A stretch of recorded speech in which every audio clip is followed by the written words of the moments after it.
I've been saying all along that DC All In doesn't look like something that they're excited about. It looks like something that they're scared about.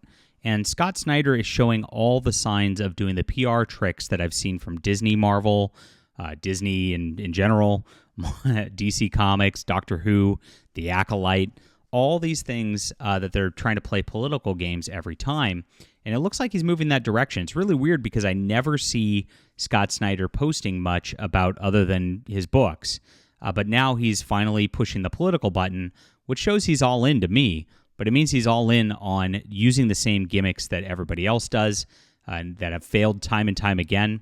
And I don't know why creators do this. It seems like when they know they're about to fail, they push the politics button as hard as they possibly can, and that's where they go. That's what we've seen with DC Comics over the years. That's why DC Comics has been on a downward spiral. From the gay Green Lantern to the gay Superman to the gay Robin to the gay Wonder Woman to the gay... Gosh, is there anybody who's not gay in DC Comics anymore? It's been a big button push of identity politics over and over and over again over the last several years, which has just turned comic book readers off. Now, with the All In initiative, they're resetting everything once again. They already reset everything just a few months ago with Dawn of DC. It failed. They did it just a few years before that with Rebirth. It failed. And it seems like one reset after another, trying to get some all new #1 collector's edition issues.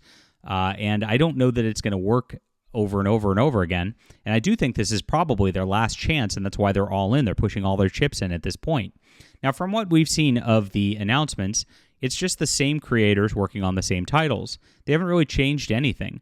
DC's not looking to change their outlook. They're not changing the fact that they're going to be very identity politics focused.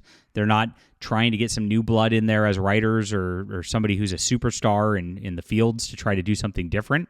They're just shuffling up some creators. Tom Taylor's no longer on Nightwing. He's on Batman now, or Detective Comics, whatever it is.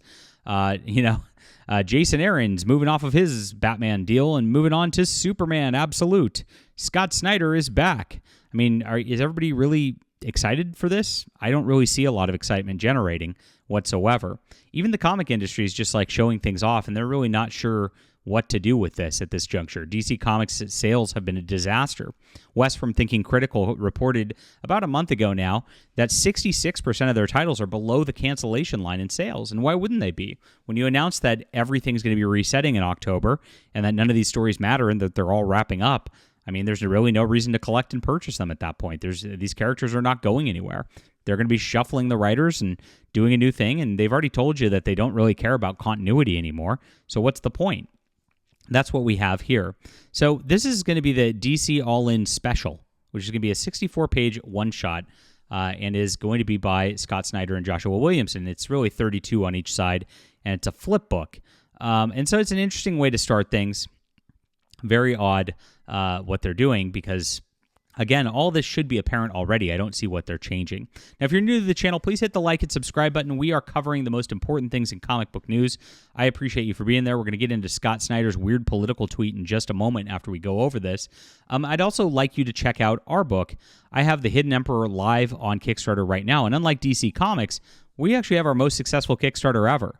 This just hit yesterday that we are now the highest grossing Kickstarter we've ever done, which is book 2, and you never see that for comic books. Usually there's a big drop-off between book 1 and book 2, but readers spread the word of mouth. They know that our science fiction's great, and this is a lot of fun. So if you appreciate old school comics like DC used to be like back in the 80s when they actually tried to innovate things and do something different, you're going to love this. Check out The Hidden Emperor. It's on Kickstarter. The link's in the description below. Thank you guys so much for backing and supporting independent comics and our high-quality entertainment here. We appreciate you for being there.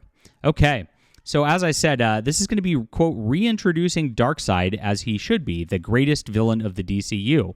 Well, wait a minute. Did he stop being the greatest villain of the DCU? I've been like scratching my head about all this marketing the entire time that they've been doing. Because they're like saying, we're going to bring our best efforts to this. Well, it's like, well, wait a minute. You were the same people writing this before. Were you not bringing your best efforts? Was Darkseid not the greatest villain? So what were you doing this entire time? Like, why are you just starting this now when, you've been writing for these companies for years? You were just kind of phoning it in until you decided the all-in initiative? I don't understand what they think they're doing. Again, there's nothing new presented here. It's just the same thing repackaged. And I think they're going to have a problem with that, to be honest. It's going to generate some short-term sales, but I think the excitement's going to wane off pretty quickly because DC's pulled this trick way too many times. People are just sick of it, and they've lost faith in the brand entirely.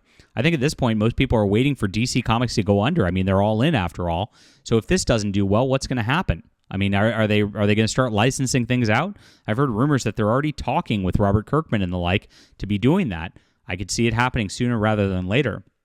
Darkseid starts to realize something has been missing. His senses something has changed. Once he realizes it, it sets him on a quest, and he'll collide with the new Justice League. Okay, joy. So another Darkseid versus Justice League collision. I'm pretty sure I've seen that like 50,000 times. So what's going to make this different? What is going to be a different deal about this? The page appears to give a check-in on key characters and events, their possible affiliation with the Justice League.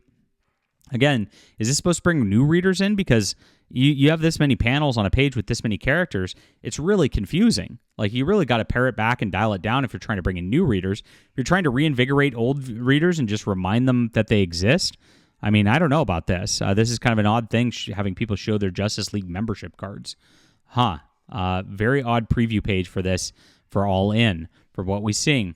Now, everybody's really been talking a lot about this stupid Batman logo that's on the Absolute Batman sort of deal. And if you don't know about All In, like, it's going to have their event. The DC Universe is getting its kind of soft reset. And then on the other end, they're starting an Absolute DC Universe. Now, this is DC's attempt to copy the Ultimate line for Marvel, which has gone pretty well for them this year off the backs of Jonathan Hickman's Ultimate Spider-Man. But even interest in that is waning, as there's too many titles with it already. Marvel flooded the market, and they've gone woke with a bunch of their products, just like DC's going to do exactly with this. When you look at the line here so far, Scott Snyder's Batman, I'm sure it's going to be fine. It's Scott Snyder Batman. It is what it is. But on the other front, you have Jason Aaron writing Superman, who turned Thor into a woman. And there's rumors that they're turning this Absolute Superman pansexual already. And then you've got Kelly Thompson, the most overrated writer in comics right now, who's writing Wonder Woman, and she's like the new woman that they're trying to push, like Kelly Sue DeConnick was a few years back. And so you're just going to find the same sort of things over there. And in her G.I. Joe reboot, she's already turning Scarlet into a lesbian, so you know exactly what they're going to do with Wonder Woman, too. It's painful to listen to. But this logo is probably the most atrocious thing out there. And I got to think they did this intentionally. Scott Snyder made a post about, how every single, negative comment he gets, he's going to make the logo even bigger. I feel like this is one of those things that it was a cynical marketing attempt in order to get everybody talking about things, because nobody was going to talk about this otherwise. But the concept's kind of stupid, too. They say that they've, unleashed it and, unchained Batman from being a detective and the like. Well, what makes Batman different as a character? If he's not the detective, if he's really not what the Shadow used to be, but kind of with some bat ears, he's not Batman at that point. If he's just this burly superhero beating things up, I mean, isn't that kind of Superman's domain? It's kind of silly. So why are we doing this? I don't understand it. Of course, it's just an Elseworlds variant, and that's the problem with the new Ultimate and the Absolute Universe, is they're not taking them seriously as, iconic relaunches like the original Ultimate Universe used to be. Like, when they're trying to get new readers in for real, they're treating them like Elseworlds stories. And so, yeah, you're going to get some of the old school fans who are interested in seeing, what-if versions of their characters renamed. But beyond that, it's just not going to last very long. So I don't see this as a great way to start an initiative right away. And of course, it is something ridiculous, and most people do hate this. I don't know why this guy says he loves it, but yeah, somebody got paid for that logo. Now, Scott Snyder is doing a trick that I mentioned earlier in the video that I'm seeing happen a lot with the media. They go hyper-political. They start criticizing people like this, and it seems to be an attempt to go, oh, we were canceled because the alt-right messed with us. That's what they're saying about Star Wars The Acolyte.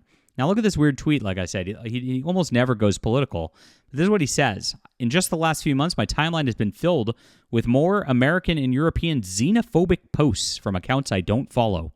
OnlyFans clickbait, and the ads than ever before. The site has been declining for a while, but anybody notice a steeper slope suddenly? So it's very, very, very, very popular to virtue signal against Twitter among the groups these days. Elon Musk has, of course, endorsed Donald Trump, and this has caused everybody to throw a fit. All these comic pros go in their own echo chamber on Blue Sky where nobody actually reads it, and they love to attack Twitter. But the weird xenophobic posts from accounts I don't follow, I really think might be just like a marketing tactic. Because at this point, what they do every single time is they do something stupid with the things. They make it into identity politics and make it poor writing and poor art, etc. They come out with it, it fails, and then they blame the right wing for not buying it. We're seeing it in video games. We're seeing Black Myth Wukong be super excited for people, and games like Concord and Dustborn failing, and they're just blaming all the hateful bigots all the way out there. We saw it with The Acolyte, with that actress doing the same thing. So is this Scott Snyder prepping the same thing, calling people xenophobic? Because you know what that means.